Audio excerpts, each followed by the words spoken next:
No, right?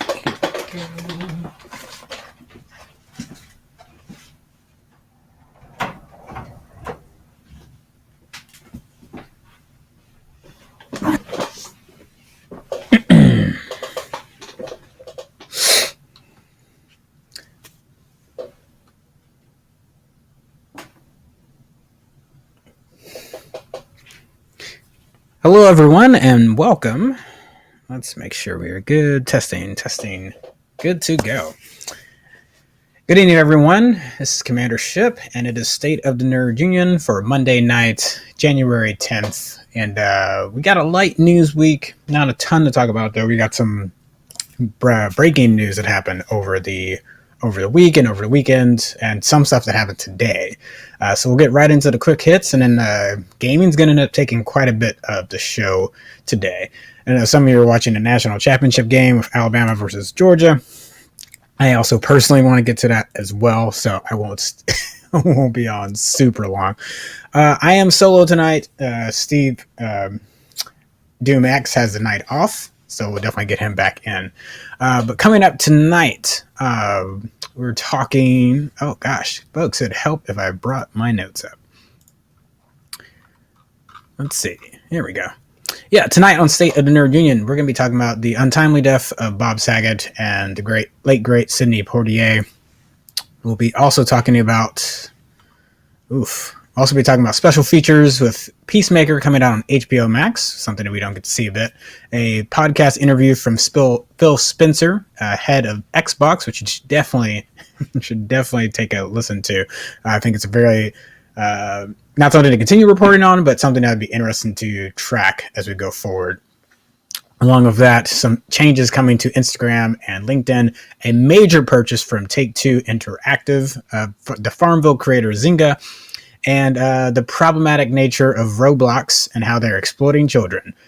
Yeah, I said that right.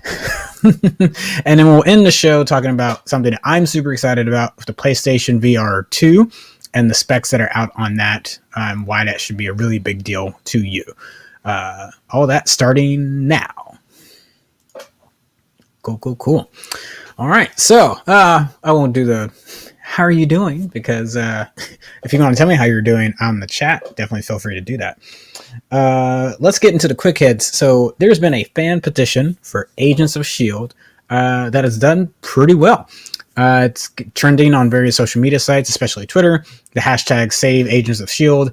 And a lot of that's coming from recent acquisitions that have happened in Hawkeye and in Spider-Man No Way Home that are brought home. And if you still haven't watched those, I know it's been difficult for some folks to watch them, so I'll still try to stay that without spoilers. But if you still haven't watched those, there's definitely some names in there that have popped up. And it has lended credence to the fact that maybe Agents of S.H.I.E.L.D. can finally come home and be brought back into the MCU proper. For those that don't know, even though things that happened to Agents of S.H.I.E.L.D. weren't necessarily canon to the MCU, it could still be affected by things. Right? So like when the Hydra announcement happened with Captain America Winter Soldier, and the night that came out, the day after when S.H.I.E.L.D. aired, they had their Hydra reveal. So it's kind of weird, in the MCU or the Netflix Marvel shows also had that. They not in Hydra particularly, but they are obviously affected by the incident in New York, the battle in New York, and different things like that. Hulk crashing to Harlem. One of the reporters in Daredevil has a plaque of how he reported on that. So it definitely has always gone MCU into the shows. So for them to act like Agent of S.H.I.E.L.D. isn't canon has always felt weird to me when it can be affected by the MCU. So why it's in this little, almost like a pocket universe. But the other thing too, like with the and Taryn brings up a good point. I mean, why can't S.H.I.E.L.D. be a remnant of multiverses? Yes, I think that'd be an easy fix for it. An easy way to make it still count, even if you want to make it a little bit separate. If you still want to have some distinction between it and the MCU, you can still have it happen. Just make it a multiverse. This really shouldn't be that hard. And to fans' point, yeah, there's some great characters that have in Agents of S.H.I.E.L.D., and they should be brought over. On top of it, it also gets us more connected to Agent Carter, which is a fantastic series, especially in season 2. And those characters... I don't want to spoil things if you're going to go through and watch Agents of S.H.I.E.L.D. because I highly recommend it, but there's a plot towards later seasons that gets them into some time travel shenanigans. and I'm gonna leave it at that. But yeah, check out the hashtag. Fans are trying to get that on Marvel's radar. Excuse me, trying to get that on Marvel's radar, and it could have some positive effects, and I'd like to see it. Yes, so Bob Saget, one of America's biggest TV dads, starred in Full House in the 90s, voiced the older Ted Mosby, his older counterpart, and was the narrator of How I Met Your Mother. Passed away this past weekend at age 65. It was quite a shock to the comedy community, and the stories that have come out have been really great about his life and times. You can go check a lot of those out from people that followed him. You think about his TV daughter, Jodie Swinton, who made a really sweet post, and just people talking about. I'll have to go hunt it down. There was a band. It was either a comedy musical group or a just a band that knew he was playing at a venue next door, and they invited him over. They had a banner made that he could run through, say hi to the crowd. They're like, it's really super quick thing for you to do. You don't have to stay super long. He finishes his set at the studio. I'll hunt it down so I can actually give the link. And they'll tell the story way better than I do. But he does literally jump in a car, drive to the other venue, pop through the sign they created. And apparently the drummer of the band was really upset because he's like, this isn't going to happen. He's not going to come over. And sure enough, Saget popped through that banner, got a roarous applause from the crowd, and they dipped back out. I love celebrity stories like that. So it's really cool. And then also Sidney Poitier. Over the weekend, we did a double feature for Sidney from his Oscar-winning movie Lilies of the Field, and won Best Picture in the heat of the night, though he did not win Best Actor for that. It ended up being Rod Steiger.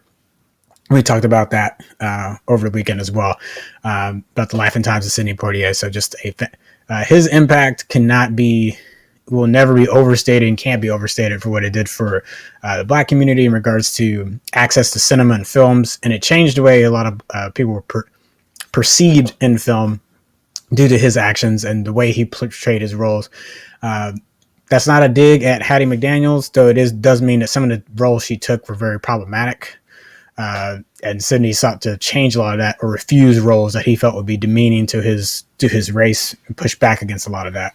You know, he just really set the stage for the Samuel L. Jacksons, the Morgan Freemans, Denzel Washingtons, the late Chadwick Boseman's of the world to like come in with a style and grace. Like he set that stage. That was all him.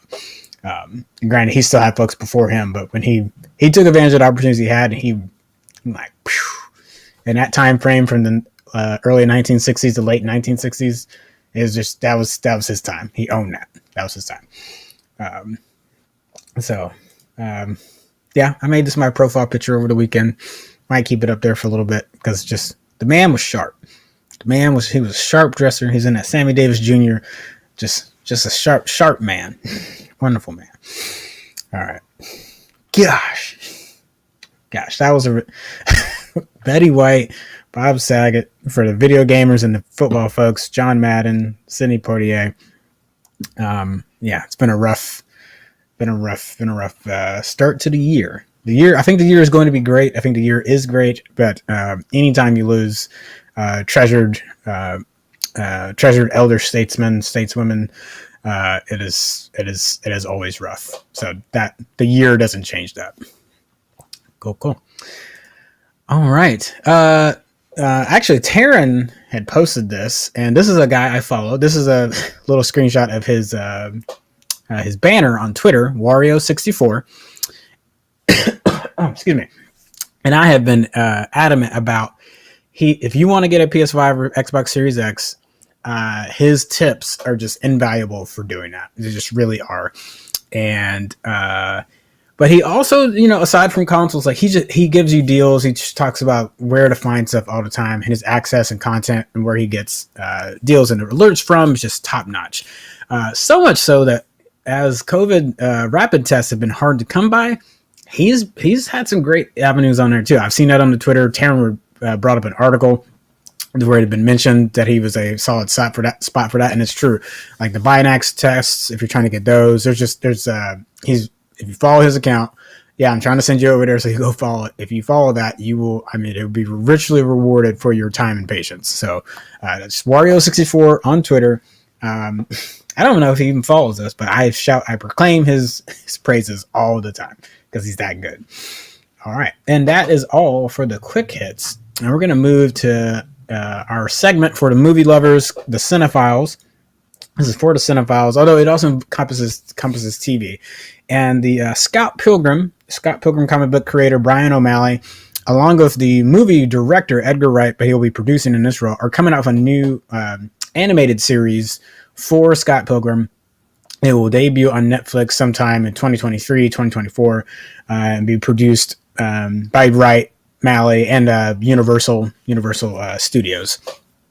And again, if you love the movie, you love the game, you love the comic series, this is just another icing on the top. Nice little resurgence there for Scott Pilgrim after the 10-year anniversary screenings last year, and after we finally got a copy of the game, a complete version of the game that wasn't stuck behind an Xbox arcade, or if you had downloaded that file and had access to it, or like a rip from it. So really glad they fixed that in the previous 2 years, and this is just great news for the Scott Pilgrim fans. Ooh, that is tiny. let's squeeze it in a little bit. Popcorn time is over. So if you use the illegal streaming site Popcorn Time, which tried to make illegal streaming as easy as watching something on Netflix, that site, which had been declining from the year 2017 onward, is no longer, well, at least as they emailed to their users, will no longer be functional. Granted, the source code for it's been out for years, so people have made their own versions of it and share amongst their friends or share amongst smaller networks, but Popcorn Time as a site will be down. No word if that was a law enforcement issue, like pressing on them to do that. Although, to be completely honest, folks, really? Did we expect this to last that long? Really? Sorry. I'm just, I'm not trying to, I know some people, as far as money and access, there's the long conversation to be had about that, but I don't know. I'm not saying this wasn't worthy of an article. I'm just surprised that people are surprised that this got shut down. Like, yeah, that's all. It's clearly not a fair use of that entity. Cool. If you like special features, as I do, James Gunn, director of the recent Suicide Squad adaptation and the upcoming Peacemaker series starring John Cena, will have special features almost in the same way if you've watched a Rick and Morty episode, it has the little recap at the end, or like a Westworld that shows you little details, like the stay tuned afterwards for some behind the scenes. It will involve that. He's also said word of that there'll be additional special features with the show included as you watch it on HBO Max. So I don't think it'll be just the end of episode nuggets. I think it'll also involve a lot of things that you can enjoy, like possibly a behind the scenes featurette. So that'd be really cool. And the trailer so far for the show make me really excited. So I'm very curious to see what happens. Dun, dun, dun, dun, dun, dun, dun. All right, so that's it for our Cinephile segment. Although if you want more movie news, check us out tomorrow night, same time, and it'll be me covering more movie and TV news. So here we go to our game time segment. And this is an interesting conversation that Phil Spencer, the head of Microsoft's Xbox division, had with Kara Swisher for the Sway podcast based in New York City. It was talking about the politicization of video games, and Phil Spencer talking about the Xbox community and the network of Xbox products not being a quote-unquote political free speech zone. And what he means by that is not necessarily that people can't express how they feel, but kind of because quotes from Steve Bannon were thrown to him in the podcast, and he pushed back against those, saying that it's not that someone couldn't organize inside of these different networks. He just finds that it would be hard given how the structures and networks of the Xbox Live community works. If you're on a PC gamer that plays on the Xbox infrastructure, finding that would be rather difficult. And I'll actually read a direct quote from him, and I'll talk about it a little bit more. Give me 1 second. Maybe. Okay, here we go. We see all positives and negatives of the human condition. We have people who propose to each other and get married on Xbox Live. We also have conversations about politics and other things that happen. One of the things we've stated about our social network is we're not a free speech platform. We're a platform around interactive entertainment and video games. We're not there to allow all kinds of social discourse to happen on our platform. That's not why we exist. Now, as far as moderation that has happened, and it's funny, we're going to have a longer conversation about moderation here in a little bit when we get to Roblox. But I would say my interactions on Xbox, when I think about spaces that become problematic on the internet and have places are allowed to fester, I wouldn't say that Xbox is one of those. I'd have to, now granted, I'm not saying there aren't pockets that people are like, well, what about this? You might be right. There might be this community, but I would say in the overall, I wouldn't say that I have seen that. And I would say the tools for me as a user to say something about a particular user that I find problematic is pretty useful. There might be things you could change and adjust, like everything can constantly be changed and adjust. So, but granted, compared to a lot of other dumpster fires that have been seen on the internet, I wouldn't say that Xbox is in that boat. Now, I don't necessarily agree with Phil that you can't organize things in the same way. Like there's a lot of conversation tools and messaging tools available to you on Xbox. So if someone's really crafty, and now that there are community hubs, I'm not saying when someone's going to create an alt-right community hub on Xbox, but there's some ways that you could make some groups inside of that and recruit there if you wanted to.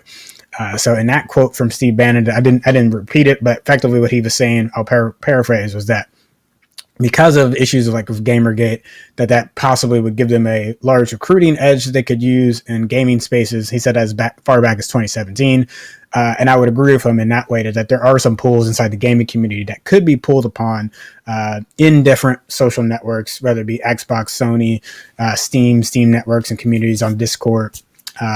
So it is possible, and it definitely is happening in certain groups and the way they've been organized or been targeted.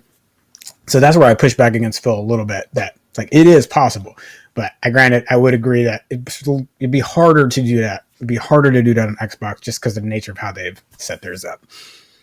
All right. Here's the bombshell of today. Take-Two Interactive has bought, and this is relevant if you are a mobile gamer and you love playing Birds of Friends, Farmville.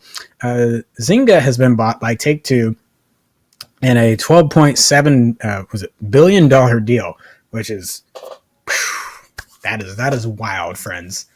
I don't know how much I can retell you, but that is wild. And granted, this interaction, this merging will definitely allow them to expand current Take-Two offerings like the Grand Theft Auto, the Rockstar offerings, and possibly put that more on mobile. Granted, a lot of those have already been on mobile, but they could possibly come up, let Zynga take a handle at it, and the market share that they have in the mobile space. You can definitely see some Take-Two properties really taking off when they get put on the mobile under that Zynga brand. And as far as like Zynga Studios and things are concerned, a lot of those are not going to be changed. There'll be some changeover in the board between Take-Two and Zynga, but really as far as like operations, as far as we understand and how the details of this merger will work, those will relatively be the same. Just be more about a sharing of properties as well. So things that can go to be put on mobile for Zynga. So this still has to be approved, but this is a pretty massive deal. So I'd be very curious to see what mobile games come out of it. All right, yeah. So, and there's they got a couple other games. There's a lot of Farmville clones that Zynga's been a part of. I think it's an Asphalt game. I think it's an Asphalt mobile game. There's poker, and I'm forgetting something else. But yeah. It's going to be very interesting to see how this plays out. All right. So, Quantic Dream had a demo called The Dark Sorcerer. It was basically a tech demo. Came out in... Sorry, I'm going to get my notes back up. Yeah, it had been out for... Oh, gosh. Back in the PS4 time frame. Sorry, didn't have the exact year on there. I apologize, folks. But it was just a tech demo. They didn't say there was game coming out for it. There was no expectation of a game coming out after it.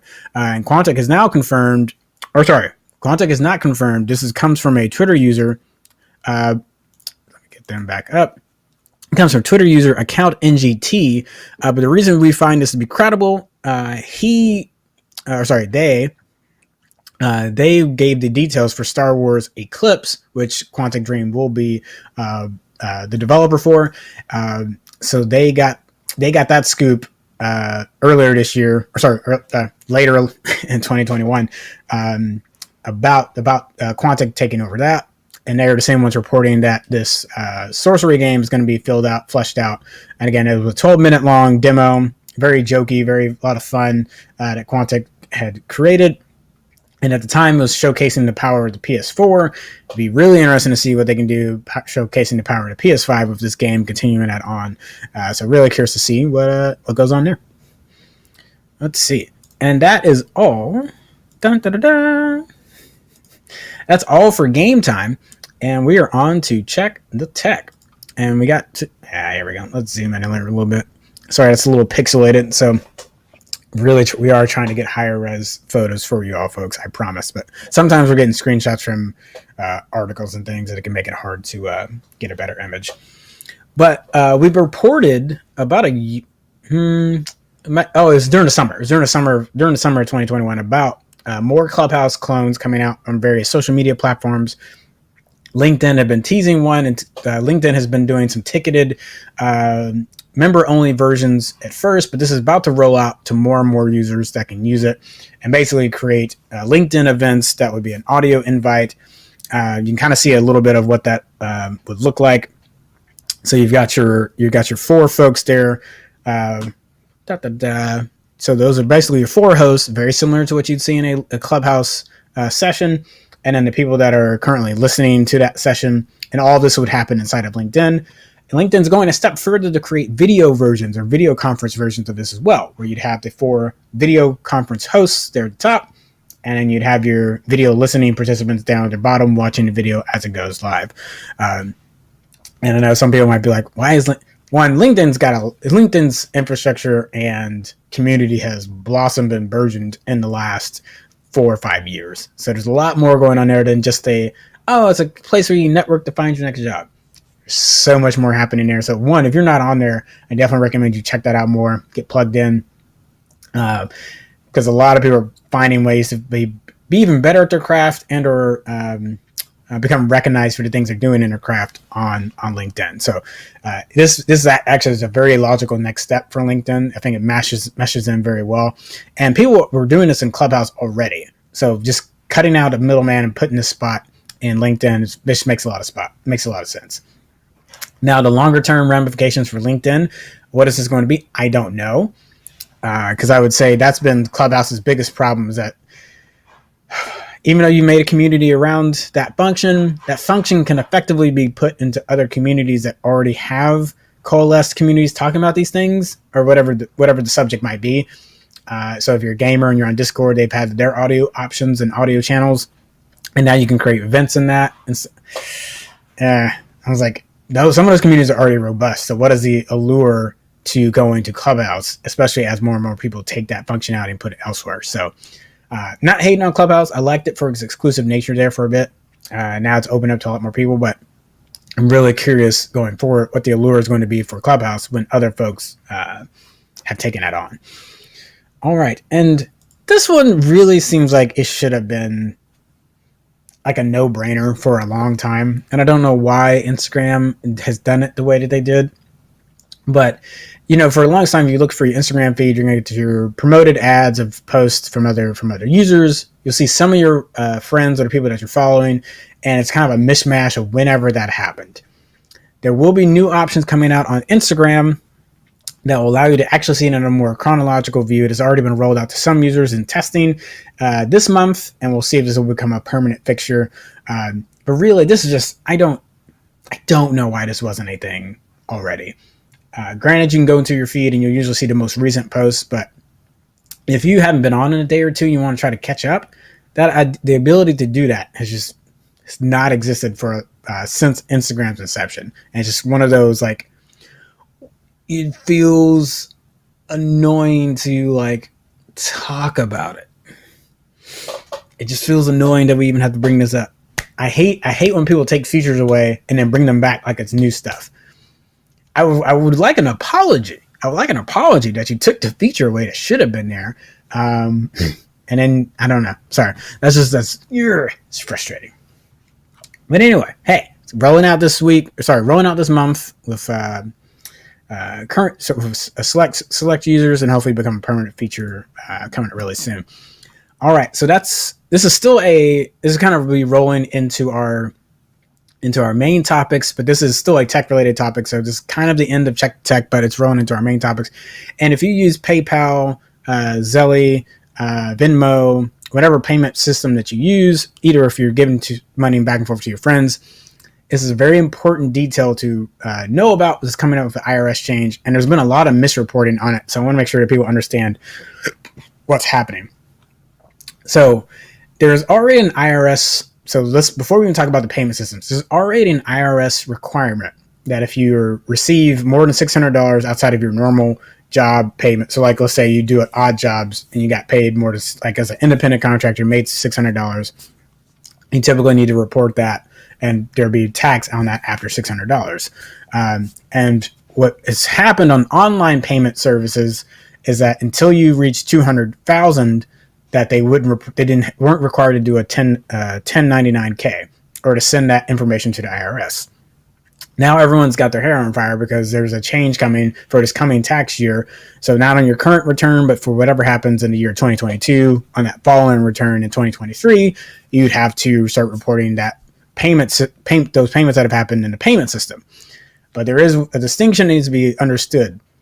So if you send money back and forth to family and friends, like it's let's say I give my rent and my Venmo to a friend, like that is not considered a payment because that's not income, right? That is like if you're paying someone back for dinner from last week, you're paying someone back for a repair from last week. That's not the same thing. But the question is, how is that going to be neatly cleaned up inside of the apps? I'm not sure. So the understanding there is like, yes, there will be some transactions that are not considered an income transaction, more of like a payback in that kind of situation. And the understanding is like if you do to family and friends, that you should be good. But obviously people could abuse that to just say everything was from friends and family, and then hopefully avoid the $600 and upward reporting requirement. So that's where it's a little murky. I'm trying to find out more details on that. But for anyone that's just thinking that any $600 is going to automatically get reported, that's not how that works, and that's not how that's ever worked. Because the same thing, if you think about your personal bank accounts, that's not how that would work. So yeah, it's literally just trying to figure out if you're making money and that's being reported on these sites. Yeah. Now, plenty of people on social media have been saying they're just going to start taking cash. And I'm like, good luck with that. Good luck. I'm sure that will. I mean, I'm not trying to even just say like pay all your taxes. Like that's not even what I'm trying to say. Like I get it. You don't want to pay the taxes. I get it. Like you don't have to preach to me. I get it. But just make sure you get good legal advice, good tax advice on what this actually means and what that reporting means, and take good receipts. Make sure you understand what's coming in and coming out. Okay, promise me. I promise you, it'll go better for you in the long run. All right, so here comes our two main topics.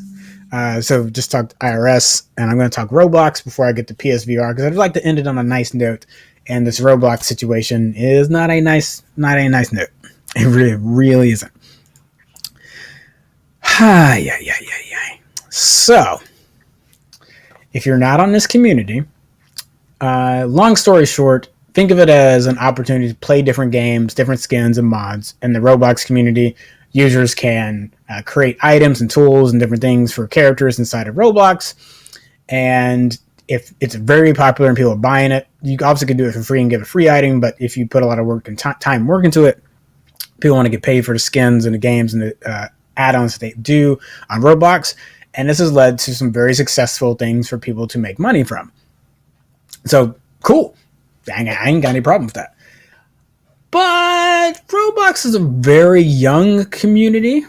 And by young, I mean there's lots of kids that are participating on the site, making the mods that are getting paid, which also gets, again, I'm not against a kid getting paid, but now we're getting to like the sums of money that they're making. You know, where's the parental guardian supervision in any of this? It's a whole nother conversation.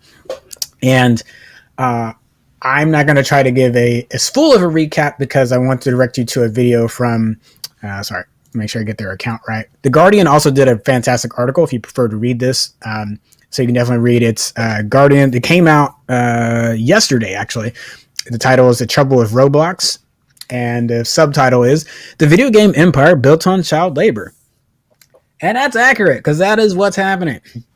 But People Make Games, the YouTube channel, also did a fantastic video write-up on this. So you could go check that out. They'd already done a video previously. Roblox had reached out to them to take it down. They countered by digging deeper and investigating more and found just more and more dirt. So what's happening is you'll have people you might have older adults, teenagers, or folks that are squeezing out kids, making their own companies, or some of them actually are forming into actual companies to make these skins and different mods and game adaptations, game versions, demanding so many hours from the kids to work and create and program these. And naturally that also comes with an amount of like verbal harassment, either coming down from these people that now become CEOs and probably are too young to even know what they're doing wrong as well. So I'm not even talking about just the employees. Like it's not just, it may sound like I'm saying there's adults exploiting kids, and there's definitely that happening as well. But there's also teenagers or other kids exploiting other kids because they got into it first and been in it longer and got their paperwork all together to become a sole proprietorship or LLC. And they've got a kid working for them that they now squeeze out of the amount of money that they are owed for the thing they might have even had the legal right to or started.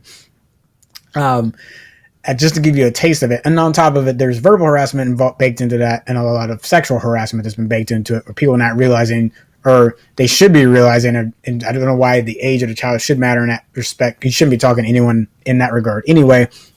But examples in the People Make Games video gives like verbal recounting or actual text message photos, and then the Guardian one includes this as well, of inappropriate exchanges that have happened with the kids that are on the site trying to make some bucks on it.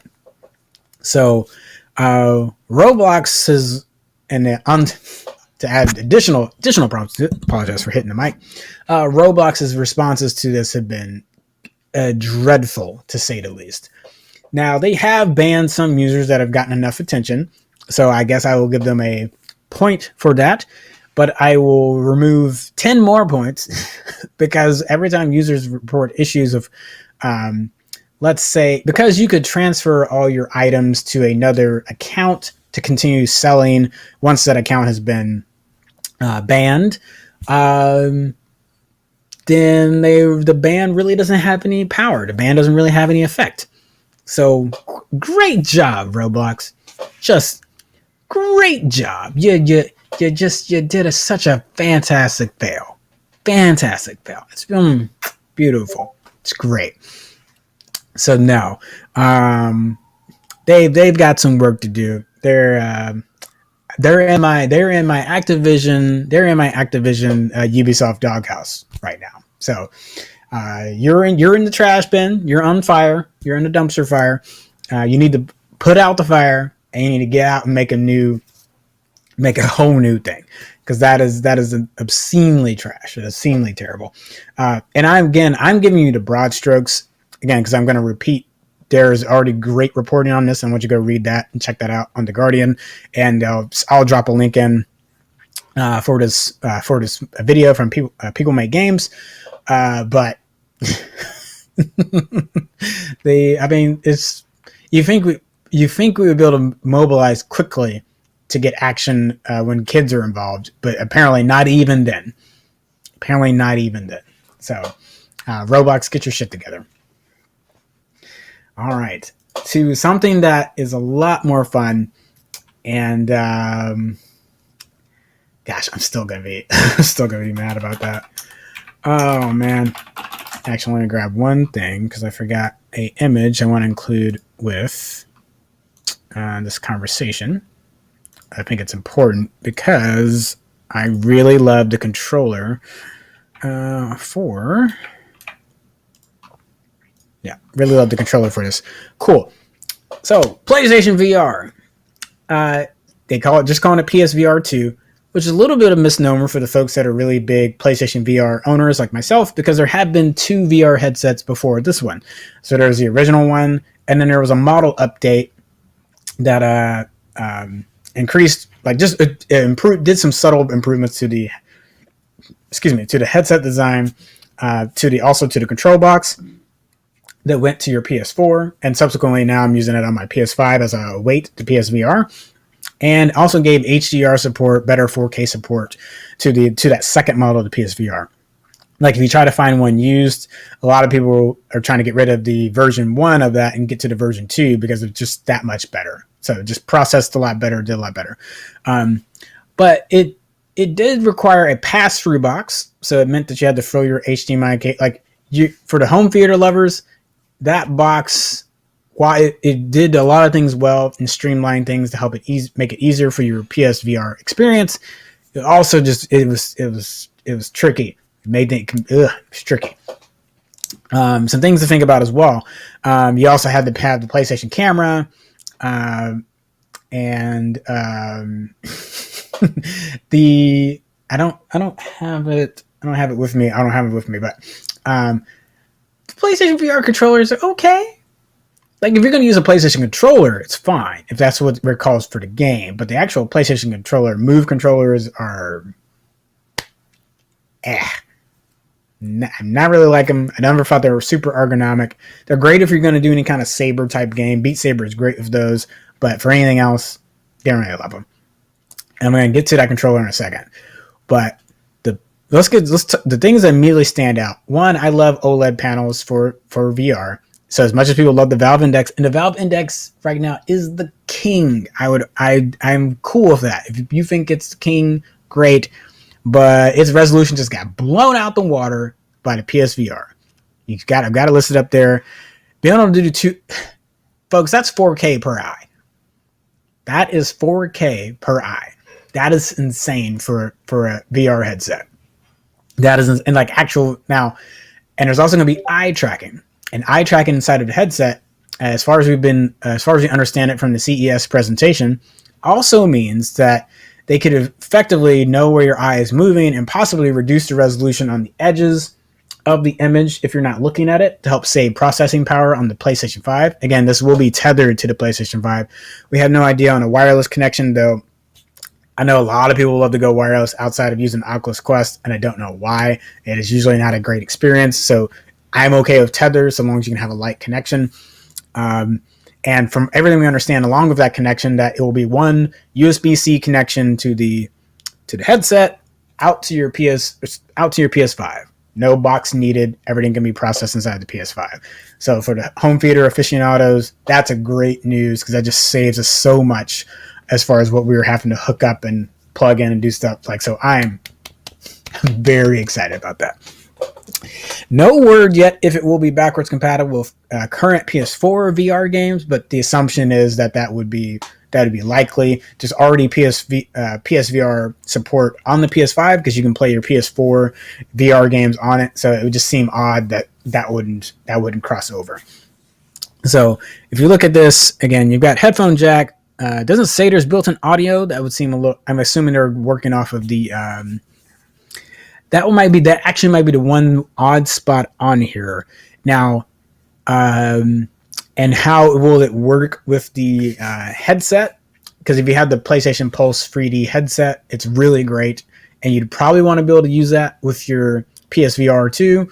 So when it says just headphone jack, I would hope that also means wireless connectivity would be allowed, or it just means that the PS5 is handling that and not the headset. So if that's all it means, is that the PS5 is going to handle it, not the headset, totally fine. So it might just be this chart. And again, this is IGN putting this together. IGN's still going off of the information that they have from CES as well as a lot of other folks. So they're just showing what they have. This is what they know. So, yeah. The Sense controllers. If you've not used a PS5 controller, I still really love the Xbox controller. I think ergonomically, I love it. It's a great fit for me. But what the PS5 controller can do is amazing. And I'm gonna switch real quick. Actually, that's another. Actually, before I go to that, I want to do one. Again, so refresh rate on the Valve Index is better, right there at 144. So they got the PSVR in that spot. But you still got to have stations for the Valve Index, and we'll have complete inside-out tracking on this current PSVR 2, which is that's pretty big news. It's pretty good. And if you use the tracking on the Oculus Quest 2, if it's anything in that ballpark, and that's assuming that you can't also get additional data from the camera on the PS5, because maybe you probably can, which would be, I would be surprised if you couldn't get info from the PS5 camera as well. So just add additional information. So, but yeah, that's big. That also might mean that the price overall, and I have no idea what price is going to be.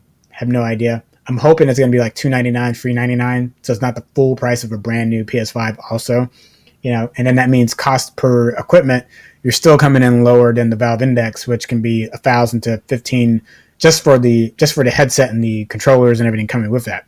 And the Valve Index controllers are amazing, but I want you to look at the Sense controllers. Look at those. It does pull a lot from the Oculus' design aesthetic, of that ring to help be seen more by the camera so it can be tracked better. But just ergonomically, I think that's a much better decision than the previous PSVR controllers. I'm really jazzed about that. And knowing that it will have the same tech in it as the PS5 current controller with the dual sense and the haptic feedback, means it can be in that same ballpark as the feedback that you get on the Valve Index. We already know there will be hand tracking. There'll be finger tracking as far as on knowing which fingers are doing what on the controller, based off because of that haptic feedback. So that's nuts. That's insane.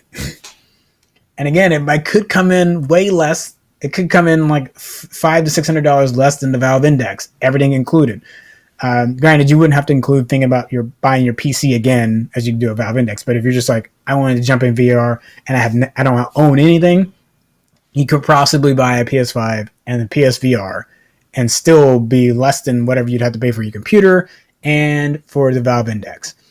So I think this has the potential, whereas Oculus Quest has definitely hit a lower end market and it's been subsidized through Meta/Facebook. I think this could be the sweet spot for the gaming folks that really want to dive into a good VR experience, but don't want to pay the Valve Index cost. This could be beautiful. So I teased this last week. Hopefully my excitement for this is coming through, because I really think this could be great. I really think this could be awesome. Again, there probably might be some final tweaks to this design. Could definitely be some final tweaks to this design, showing the black example. Hey, those black PS5 skins are coming out this month. So if you want to change out your faceplate, you'll be able to do that soon. Then there's white versions of this controller as well. Still don't know what the headset looks like. I'm getting all excited, but we still don't know what the headset looks like. And I already told you about the headset. Or as far as headphones, I don't know how that's going to work. But there's a lot of things to be excited about if you're a VR lover. Yeah, and I just think playing out on the PS5, ooh-wee, I think it's gonna be good. All right, but that is all I have tonight. Man, I can really blaze for a show and it's solo. Me and Doom X don't get to talking. There's a really cool nerd moment of the week. I was not able to pull the video in time, but I am going to drop the link for folks to enjoy. And it's a really sweet moment. As a kid is watching Encanto, and he's getting to see his face. He's basically getting to see a character that looks stunningly like him, from skin tone to hair. It's just a really beautiful moment as he's having that realization, talking back to his parents and stuff. And they're also realizing what it's really sweet. A really great way to end the night. So again, I don't have the video. I couldn't pull it in time to play for you, but I will drop the link to that for everyone in the chat. So feel free to enjoy that. Hey, I am Commander Ship. This has been State and Nerd Union. As always, subscribe if you've been watching and you haven't hit subscribe or hit like on the video. Doing that always helps us and make sure that you can get your next video from State and Nerd Union and your next big nerd update later this week. You can join us tomorrow night at 8 p.m. for Commander Ship Show as we finish out and give you more movie and TV news. There's some other announcements and castings that happen this week. Later in the week, we will have the Quorum from 7 to 9 p.m. You can check us out on Discord. We got events staged here on our Nerd Union Discord. Just search for Nerd Union Discord in your Discord app or find a link on our Facebook. And at 7 p.m. Central, you have time to watch. You still got time this week if you want to watch the first 3 episodes of Daredevil. Again, we don't screen those during the Quorum. You go watch them on your own time, figure out your own time, and then you come and chat with us on Thursday nights at 7 p.m. So come join us for that. And then afterwards, it's been a little bit, but Red Shirt Rejects is back to talk about Star Trek Discovery. There's a lot to talk about with Star Trek Discovery. We're basically just going to be a recap of Star Trek Discovery and everything that's happened up to this point before the last half of the season starts to air. So that's what's coming up this week. And we should have a rundown. It's been a while. Taryn was doing exams. I was busy, so we didn't shoot a rundown, but we should have a rundown with Taryn. That's our pre-recorded news show to give you an update on whatever happens at the end of the week. So these are our bookend shows. State of Nerd Unions kicks off the week and Rundown closes out the week. So yeah. And then, be looking for any gaming updates because we will definitely jump on and be streaming some throughout the week. I definitely will be doing Halo on Wednesday night. I might have some other ones pop in for the rest of the week. So yeah. Again, thank you all for joining us. This has been State of Nerd Union. And until next time, we will see you on Monday night.